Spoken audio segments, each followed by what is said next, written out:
What's going on, YouTube? Welcome to KO Bets, the show where we discuss betting strategies for upcoming UFC events. My name is Bill. I'm here to help make you some money, provide you with some entertainment this morning. We're going live a day early. Almost, 36 hours early. The reason for that is I will be involved in a wedding this weekend, going to Davenport, Iowa. Don't really feel like doing this from the hotel. But yeah, big wedding. My brother's getting married. Super excited to be a part of that. So we're going to leave this afternoon, hit the road. And I just wanted to squeeze in a show here in the morning. So on today's show, I got to give an NFT update. So I'm trying to bribe people to subscribe to the channel. When I hit 100 subscribers, I'm going to do an NFT giveaway a UFC strike moment, maybe NBA Top Shot. I've got a pretty big collection of both of those. So just subscribe to the channel, like the stream. Really appreciate your support tremendously. Typically, I do the show every Friday evening at 7:30 p.m. Central Time. Like I said, just going on a day early here. The next thing we got to do is we got to recap last week. We had a great fucking week picking fights. We just got the main event wrong, which was a bummer. And in retrospect, Holly Holm doesn't really do that well against the violent fighter, it seems like, as of late. And she's getting older, but I thought she won round one, was probably going to be the minute winner. A lot of things were pointing in her direction, but ultimately, she gets caught in that ninja choke, which is essentially just like a modified guillotine, and gets choked out. And that's kind of her strategy now. Push her opponent against the cage, make it a little dirty, implement some wrestling, and we knew that would be dangerous against Myra. But it is what it is. Jack Della Maddalena against, thank goodness Jack won, because I feel like a lot of people were on Jack. I put a small amount of money on, I think Jack via decision or KO at -330 in a parlay. So, it felt sloppy, him winning that fight, to be honest. I thought the takedowns and control by Basil was great. The guillotines by Jack, just silly.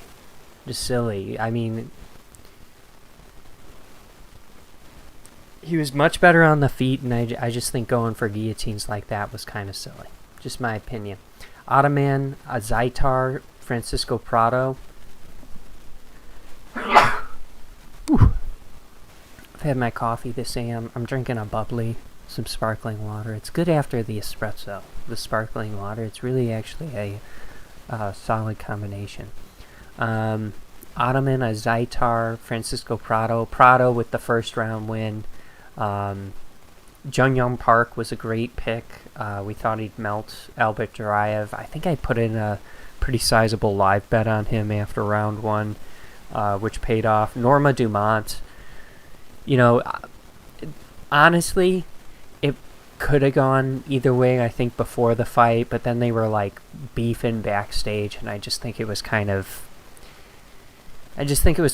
silly for Chelsea Chandler to poke the bear heading into this fight. Norma Dumont looked really good.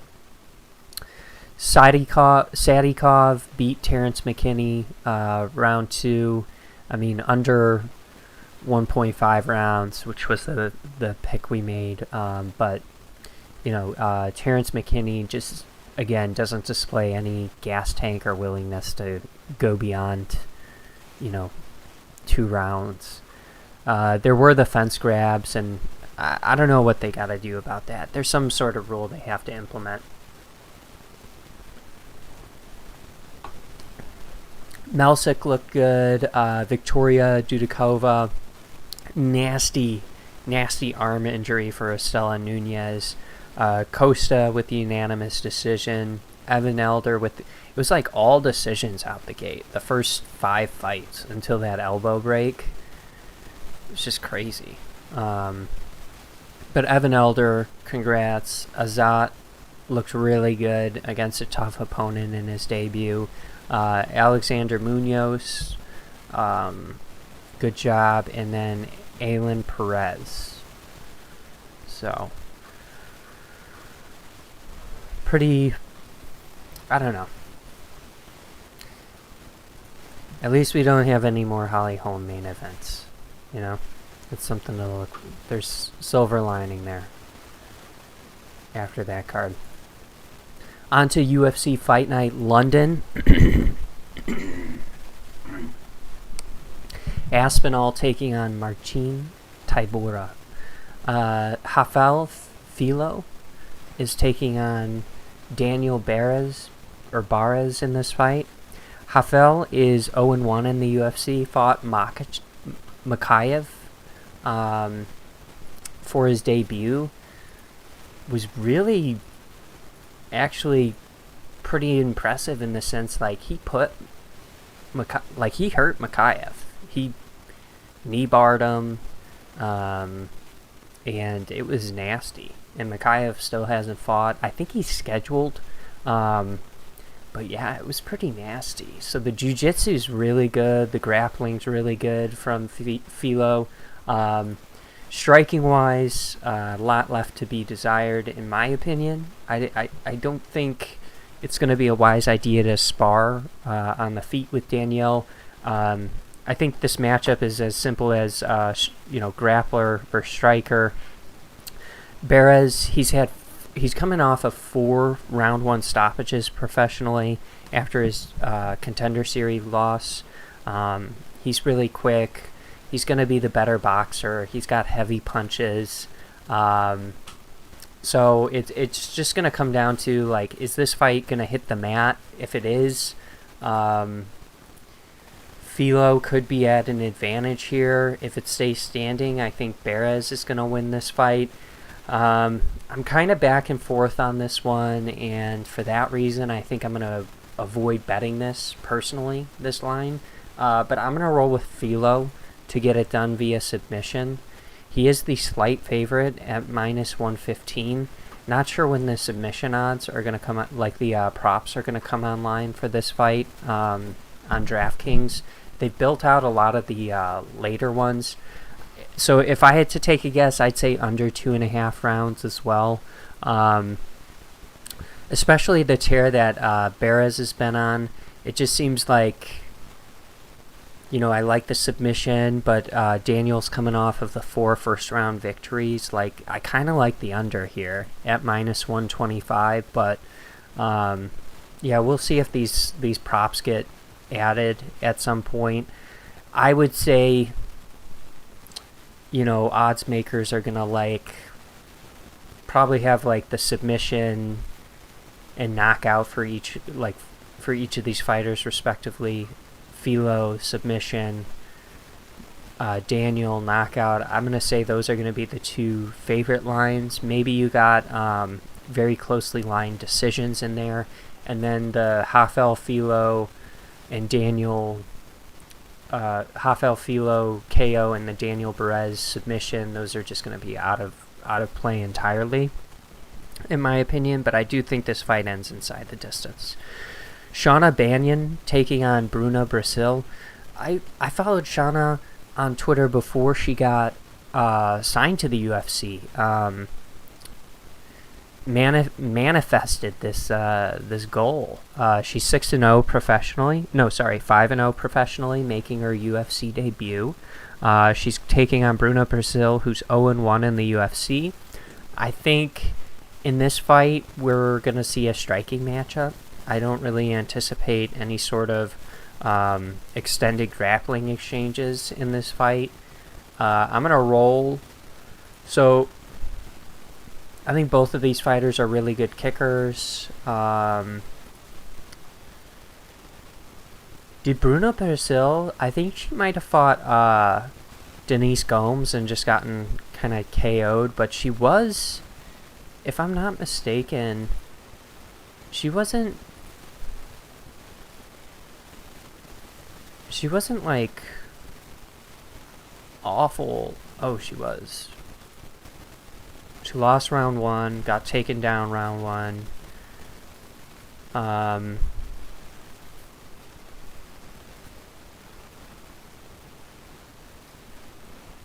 Leg kicks, implementing those, and Gomes is she's just strong, right? I don't think that's going to be Shauna in this fight. I think it's going to be a close fight. Stand-up fight on the feet, likely a decision, could be a split even, but I'm going to roll with, just given the fact I think it's going to be close, I'm going to roll with the dog here in Shauna. I like the fact that she's undefeated. We haven't seen Shauna KO'd in violent fashion like we just saw Bruna. So yeah, I'm gonna roll with the newcomer, Shauna Banyan here. Chris Duncan taking on Yanal Ashmouz. Chris Duncan, he is 1-0 in the UFC. I think we saw him on Dana White Contender Series just get like clocked in round 1, and then he proceeded to just land a counter strike of his own. I don't know if we could even really call it a counter strike, but he lands a shot of his own, takes one to give one. Super, not a big fan of the striking defense. Is really strong, powerful, good wrestler. He's displayed some toughness and recover ability in his fights for sure. He's taking on Yanal, who after watching his debut against Sam Patterson, he just kind of, this dude's powerful too. This guy's got powerful striking. So I think it's going to come down. I think we're going to get a knockout here. And I think it's just going to come down to, because Chris Duncan's going to get cracked. Is Chris Duncan going to be able to take the power strike of Yanal, recover, and then dish out his own punishment? I'm going to say no. I'm going to say Yanal wins this fight via KO. Excuse me. I'm going to go with Yanal as the dog pick here. He is plus 120. So something I'll say here is, like, there's a lot of close fights on this card. Fights I could see going either way potentially. If you like someone, great, but don't be afraid to not overspend, right, on fighters, or to take stabs at some dogs. I just think this is maybe a card where it's going to be good to be more frugal with your spending. I just think I could see a lot of different scenarios in some of these fights, and we'll get to them. It's kind of end of the prelims, main card. I think it could get kind of crazy. So Yanal's the underdog. I like under 2.5. I like something early. I like kind of under 1.5 for these two fighters, just given the style and the approach of Chris Duncan. So I'm going to go with Yanal via KO. If Yanal doesn't get the KO, I could see Chris Duncan getting the KO. It's just I think it's going to be a violent fight. Next one we got is Ketlin Vieira taking on Pani Kianzad.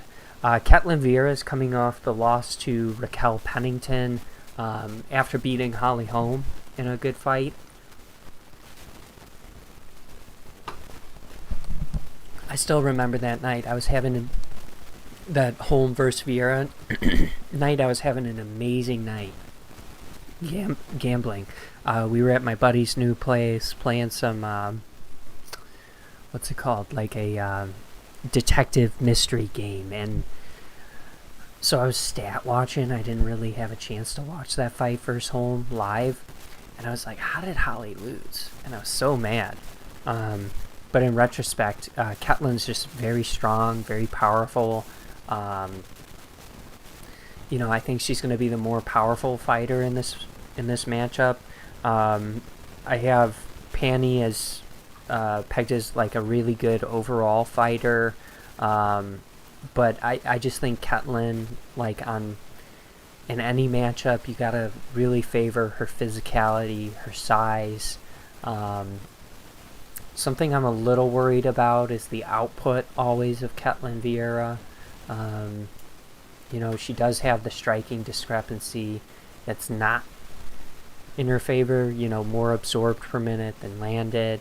So I mean, that's not great on paper, but I think just given the style of fight she's going to have against Pani, it'll be stand-up.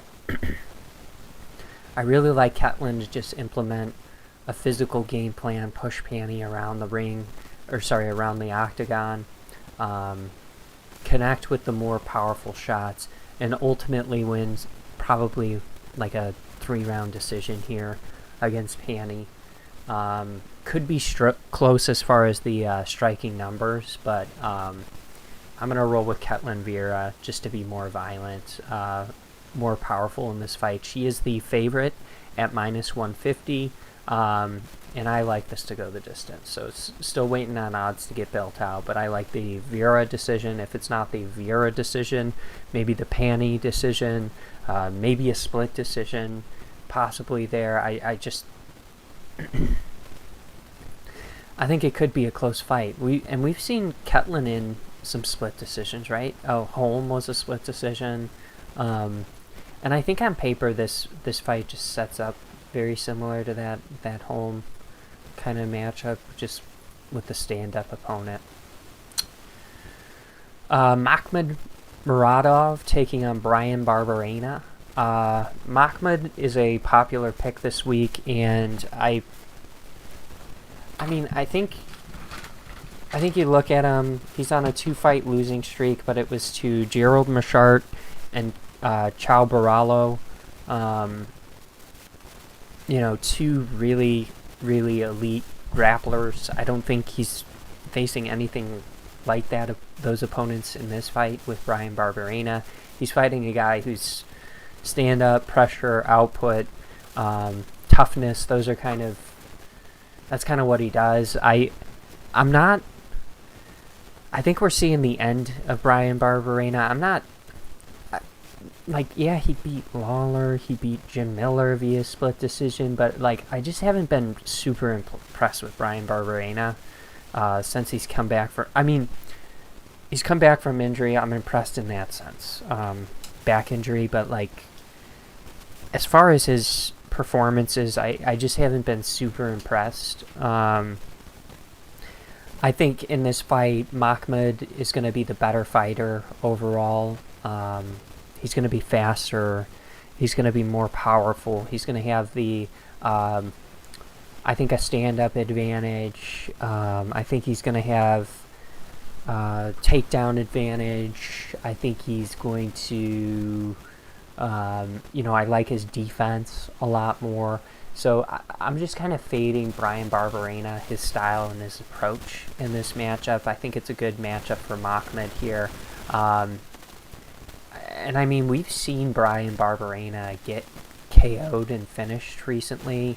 I just kind of want to look at the historical stats on both of these fighters from a win-loss perspective. So Makhmud, he's heading into this. He's got a KO loss, 4 submission losses. I don't think we got to worry about Bryan Barberena finishing him. I'm a little bit worried about finishing him via submission. I mean, the gas tank's got to hold up. Bryan Barberena's historically been a very durable, tough fighter with great output, like I had mentioned.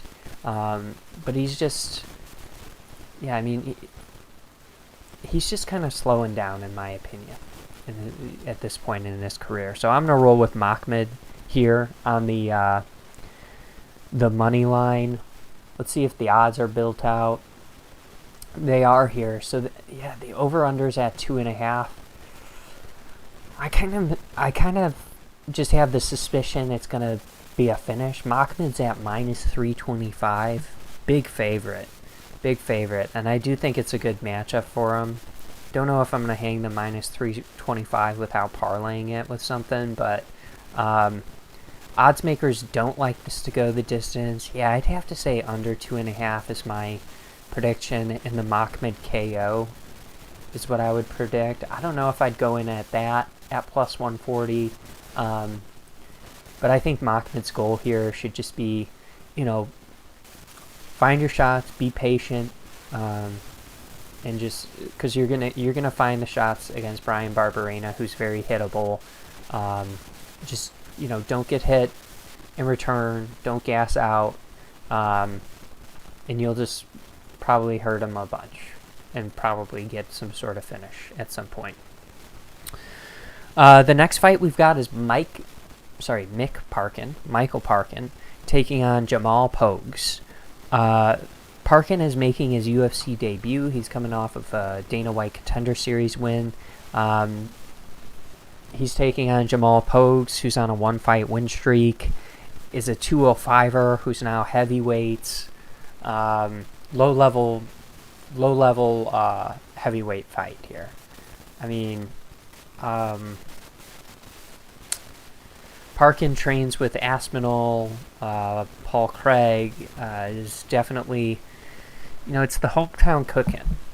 And sometimes you just got to eat it when they're fighting in London. You just got to accept the fact that this fight is set up for the hometown guy.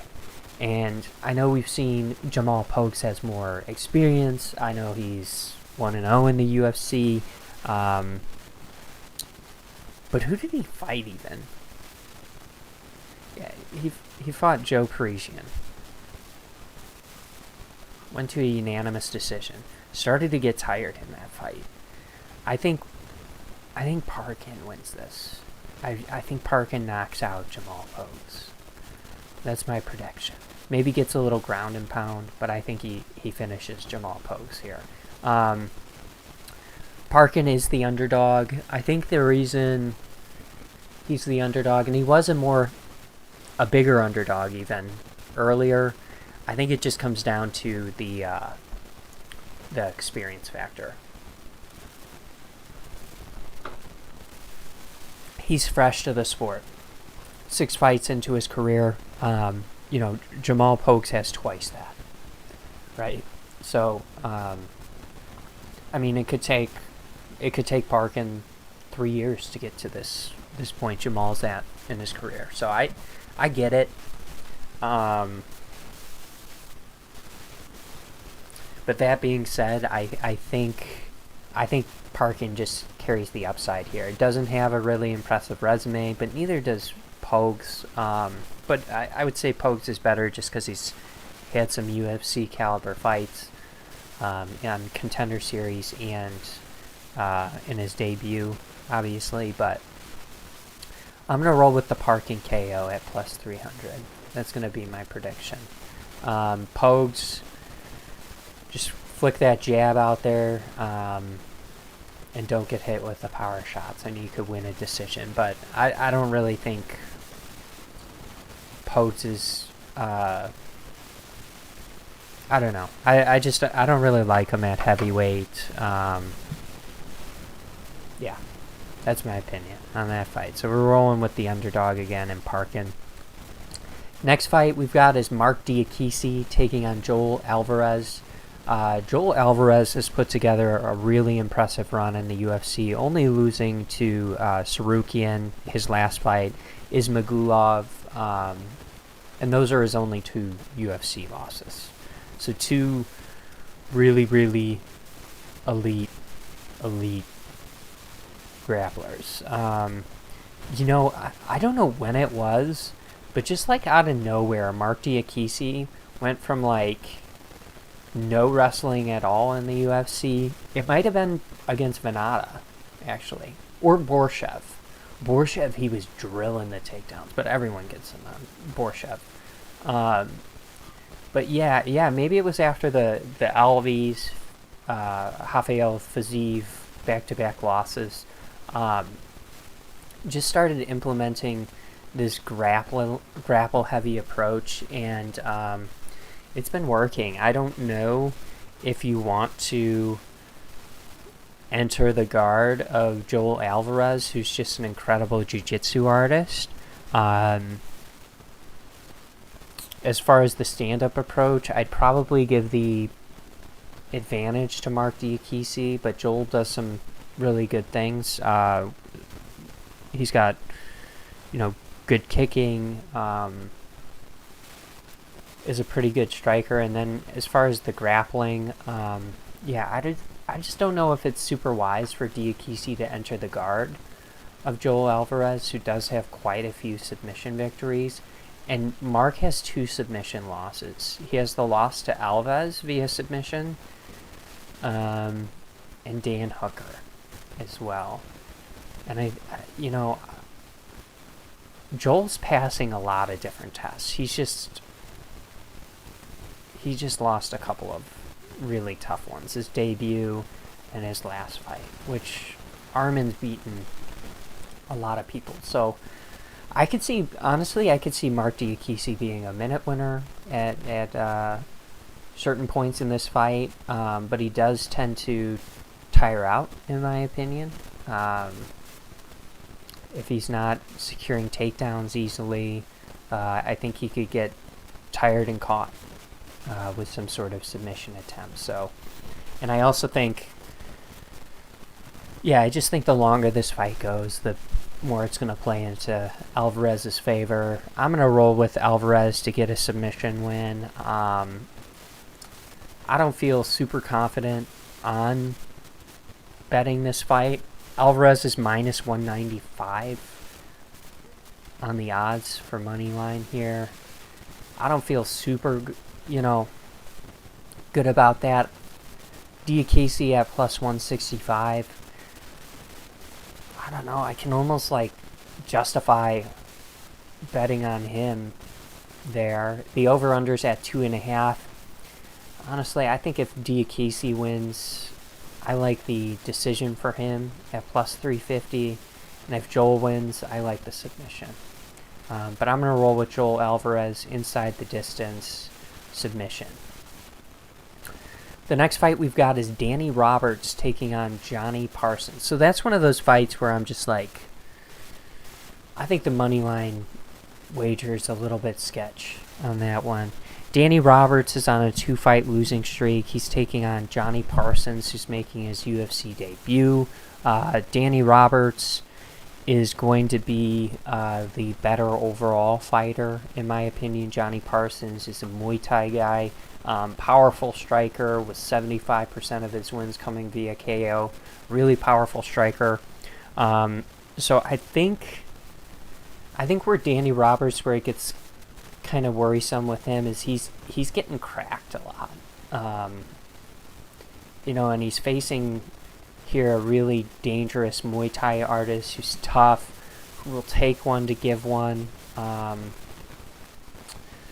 So I think Danny Roberts needs to use his length, be elusive in the octagon, avoid the big shots from Johnny Parsons, and he could win a decision, in my opinion. I just don't have too much faith in him to not get cracked at some point. So I've been back and forth on this one, because I really could see Danny Roberts being the minute winner, and being the minute winner in an easy way, in a decisive, unanimous decision kind of way. I just worry about his chin and his durability. And even if it does go the distance, if he's getting cracked in there, what's that decision going to look like? Are they going to give it to the person who's doling out the damage? Or are they going to give it to the person who's maybe statistically a little bit ahead on the scorecard? So I'm going to roll with... I'm checking the odds because I'm going to pick the underdog. I'm going to roll with Johnny Parsons in this fight at plus 100. I think I like the Johnny Parsons KO. And then I like the Danny Roberts decision. Johnny Parsons, let's look at his losses and wins. We know he's got a bunch of KO wins. He's got 2 KO losses. Round 5, round 2, round 2. Okay. And then Danny Roberts, 4 KO losses. Jack KO'd him, which Jack's pretty tough. Pereira, kind of crazy. Taleb, who's not in the UFC, and Mike Perry. Yeah, I mean, I could see. I'm gonna roll with Parsons. I actually feel a little bit better after seeing his Roberts' recent losses. So I'm gonna roll with Johnny Parsons here. The next fight we've got is Davey Grant taking on Daniel Marcos. Davey Grant, I can't say enough good things about this guy. He's on a 2-fight win streak. He brings just this incredible style, and I think it should be part of every up-and-comer in his division, especially striker, to have to stand across the octagon from this guy. I don't want to call him a gatekeeper, but that's kind of what he is at this point. Doesn't seem like he's going to break into the top 15. He could have a run, but he's just on the older side. And if he wins this fight, I imagine they would give him a pretty appealing opponent for his next fight. But yeah, just a huge fan of his style. Kind of unorthodox, puts huge power into everything he throws. You'll see him, whipping around the octagon with his follow-throughs, and he's just super exciting in there. Tough, durable, great gas tank, big test. Daniel Marcos, he's coming into this. He's 1-0 in the UFC, 14-0 professionally, and is really good in the stand-up department as well. So I think this fight's going to be a test for Daniel Marcos. I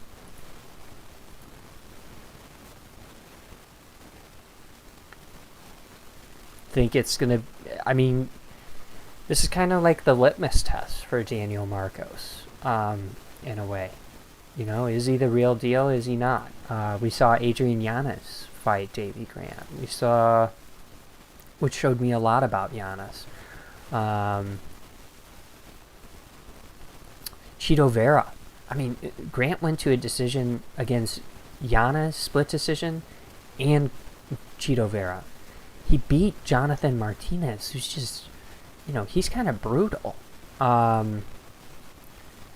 So, I don't know. I think Daniel Marcos can pass this test. I think he's shown, he's got that knockout prowess, but I don't think you can bank on the knockout against Davey Grant.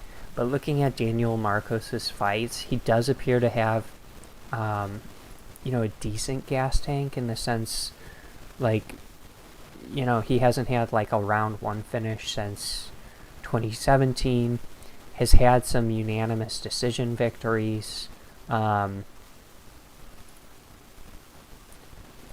I kind of like this. I like this to go the distance because of Grant's durability and the fact Daniel Marcos hasn't lost. And then I think Marcos just is maybe a little bit better on the feet. Marcos is the favorite, which I don't love. I'd have to say over 2.5, and then I like the decision in this fight.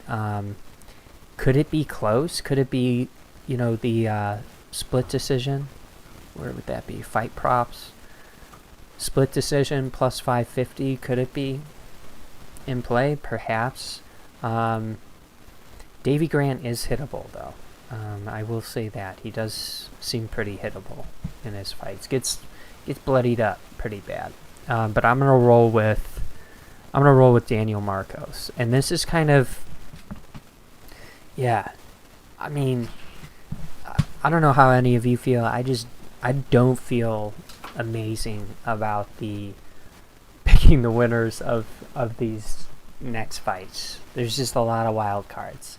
Lerone Murphy is taking on Josh Kulabau. This should be a really, really good fight, just like the Davy Grant Marcos fight. Lerone Murphy, he didn't look amazing in his last fight. Who did he fight? He fought... Oh, Santos. Gabriel Santos, who was really tough. And we saw him in his last fight. He's a really tough dude. Josh Kulabau, I'm a big fan of. He's on a 3-fight win streak. I think this should be a good fight. Lerone Murphy has a really good boxing, really good power. And then Josh Kulabau's got pressure, output, is tough. He's going to be there, I think, round 2, round 3 in Lerone's face, and it's going to be a big test. I think Lerone passes this test.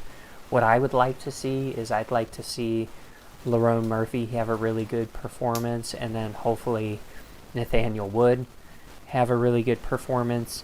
And I think it'd be a fun fight to let these two meet at this point in their careers. Maybe they're going to wait for that to happen, but they definitely don't like each other, and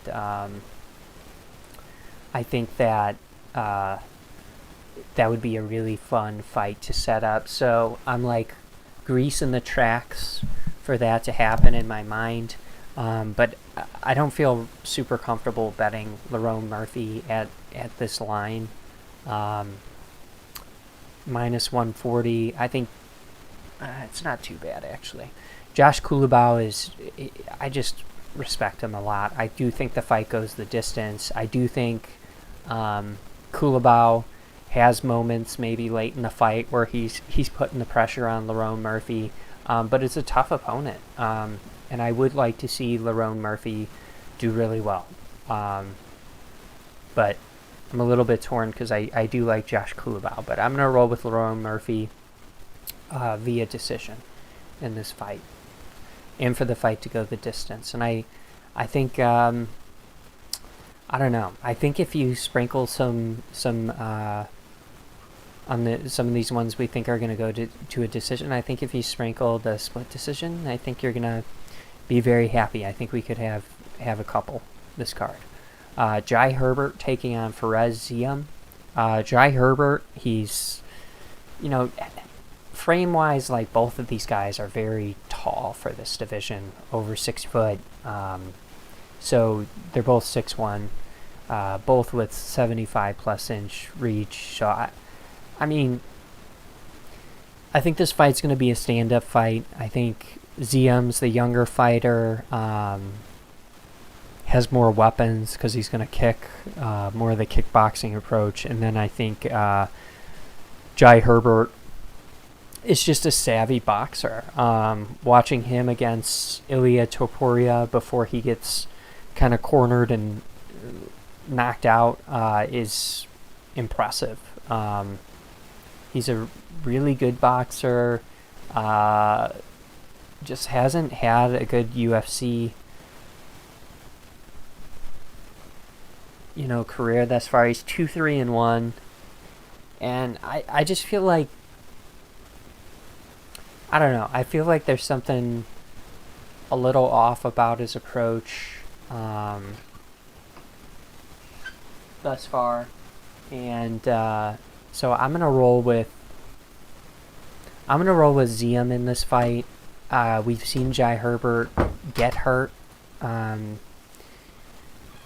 If I'm not mistaken, it was more than just Ilia. Yeah, Francisco Trinaldo, Renato Canero had the submission victory. I think Ziam, just being the younger fighter, that's also another appealing layer, in my opinion. Ziam is 26 years old. Jai Herbert is 35 now. So I think it'll be a good fight, technical fight on the feet, but give me Ziam to win this fight. I'm going to say decision, but I could also see a knockout in this fight. But I'm going to say decision for Ziam. Odds makers like Ziam at minus 155. They like the fight to go the distance, and they like the Ziam decision as well. Next fight we've got is Paul Craig taking on Andre Muniz. I mean, Paul Craig's an incredible jiu-jitsu artist. It's kind of amazing the fights he's won in his UFC career thus far at 205. He's now going down to 185, making his debut there.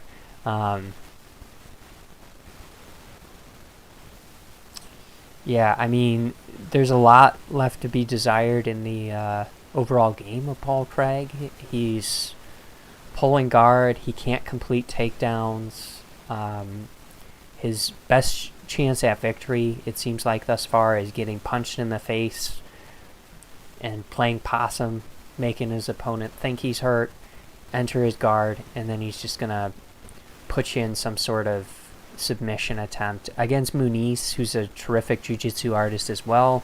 I just don't really know where his advantage is going to be. I don't know if he's going to be better or worse at 185. Like, is he going to be physically stronger than Muniz after grappling with primarily 205 pounders? I don't know. I'm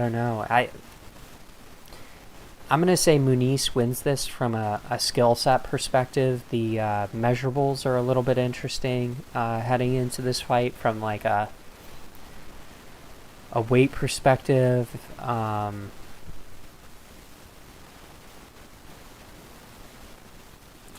Yeah, I'm going to go with Muniz to win. If this fight stays on the feet, I like Muniz there. And then as far as jiu-jitsu, I think both of these guys could probably grapple with each other for 15 minutes. Paul Craig doesn't have a really terrific gas tank, in my opinion. Yeah, I think Muniz is the intelligent bet here.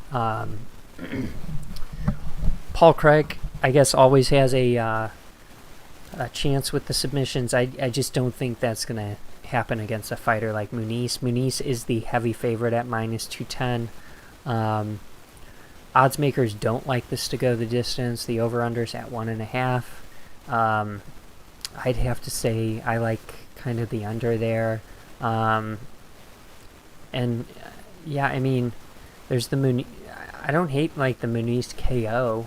Little ground and pound, maybe he gets it done on the feet against Paul Craig, who's just awful. So maybe he recognizes how bad he is on the feet and just wants to strike with him. I don't know.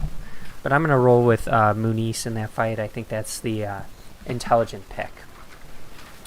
We're down to our last three fights here. And we're going to go back to the home cooking here. We've got Nathaniel Wood taking on Andre Fili. I've just been super impressed with Nathaniel Wood since returning. He took some time off between 2020 and 2022, and he's looked really, really good. Really good boxer, slick, great overall game. Yeah, I've been very impressed with him. He's taking on Andre Fili, who's on a one-fight win streak. Probably the better kicker in this fight. Is a really entertaining fighter in his own respect, but I just don't know if he's going to be able to contend with Nathaniel Wood's technique and pressure on the feet. I think if Fili can keep him at kicking distance and just push him with front kicks and teeps up the middle, and then get the leg kicks going and really affect his movement, Nathaniel Wood's footwork and movement, like maybe that's the approach he needs to implement early. I just think Nathaniel Wood's gonna put on another striking clinic. I think if he wants, he could get some takedowns in this fight. just a big fan of Nathaniel Wood and his approach thus far. So I'm going to roll with Nathaniel Wood in this fight. I think he could get the knockout method of victory. If we're looking at Feely, he's got 3 knockout losses. I don't think we've seen Wood get the knockout. Yeah, he's had 2 unanimous decisions. Granted, that's against Rosa and Jourdain, who are pretty tough. But yeah, I'm going to roll with Nathaniel Wood. Might be a parlay piece for me. Just a big fan. Minus 205. Yeah, I guess given the fact that he's gone to decisions, I like the decision method of victory, I guess. But don't rule out the KO. Probably not going to hunt for better odds on that. Just going to parlay him. Molly Meatball McCann. Such a insane nickname. She's taking on Julia Stoliarenko. And Stoliarenko has not been good. I think she's like 1-6 in the UFC, 1-4 in her last 5. Yeah, just isn't good. Pretty good submission artist, good at going for arm bars, that kind of stuff. But I think this is set up to feature Molly McCann. And I think she wins this fight. She probably gets a knockout. That's my opinion. If we're looking at Julia, she's probably going to get cut after this fight. And if Julia wins this, yeah, has 3 career KO losses. The way Molly just goes for the KOs, I think she should be able to find one at some point. So give me Molly McCann. And as I was going to say, like, if Molly loses this fight, it's not good. It's really not good. I don't think Molly's tremendous as a fighter, but I do think she has some staying power, is very entertaining. But yeah, I don't think she's ever going to be, elite. But I think she has a chance to rack up entertaining wins against fighters like Julia Stoliarenko, or the touchy kind of stand-up fighters in the division. But I think Molly wins that fight. I think she wins it pretty easily. Like I said, KO. Over-under's 2.5. I like the under. I like the KO. I'm not going to dive for plus 140. Might just parlay her money line with like a Nathaniel Wood and be done with it, or a Mahmoud or a Muniz. Yeah. And then we've got Tom Aspinall in the main event, making his return to the octagon after the serious knee injury.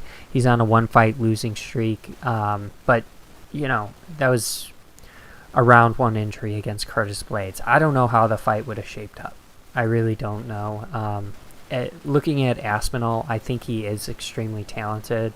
I think behind I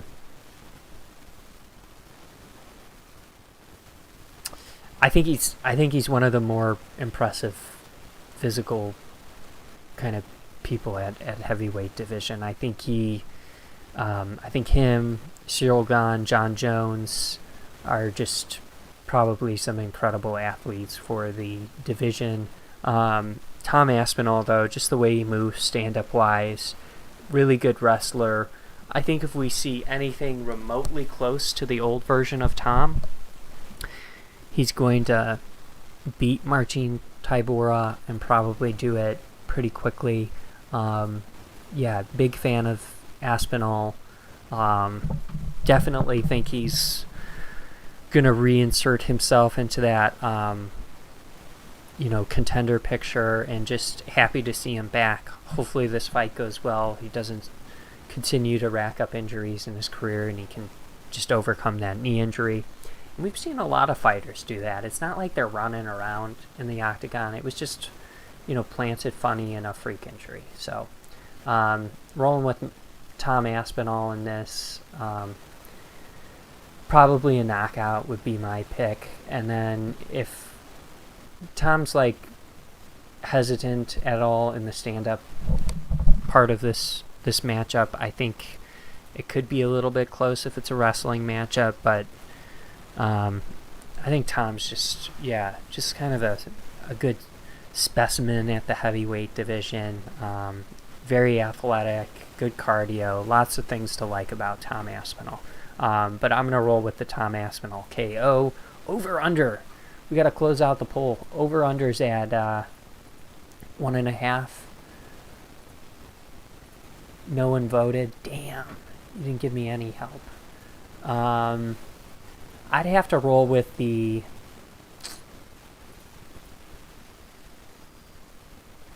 I'm going to roll with the over. I think this fight maybe goes late second, third round. It's kind of where I like this fight to end up. So I'm going to roll with Tom Aspinall, knockout, over 1.5. And those conclude my picks for this week. I appreciate everyone tuning in. I hope you all have a great Thursday, great Friday, great weekend. Stay safe.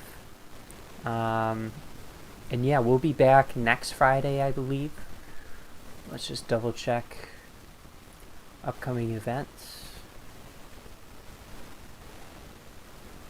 Wow, next week we've got the pay-per-view Poirier versus Gaethje. Let's just look at that card a little bit. Oh, also I saw some Bellator fighters are free agents now. So we might see some legends at Bellator come over to test themselves in the UFC. I don't know if anyone's going to have huge success, but that'll be pretty cool to add to the roster. Poirier, Gaethje, Blachowicz, Pereira, Ferguson, Bobby Green. My goodness. Chiesa, Hollins, Thompson, Pereira, Derek Lewis, Lima, Bonfim, Giles, Kopilov, Ribeiro. My goodness. Jake Matthews, Biza, Vergara. Oh, someone just dropped out. So Salvador's in it now? Did 2 people drop out? I thought he was fighting someone different. Summelsberger, Lanus, Joanne Wood, Priscilla Cachoeira. Should be a really good card. Should be a really entertaining card. So we'll be on... I might do that one Thursday night as well. Just thinking, because I've got a member guest outing next Friday, Saturday at Geneva. So playing some golf, and I don't want to be too inebriated for the stream, so might just do that. But I appreciate everyone tuning in. Have a great weekend, and good luck on the fights. Peace.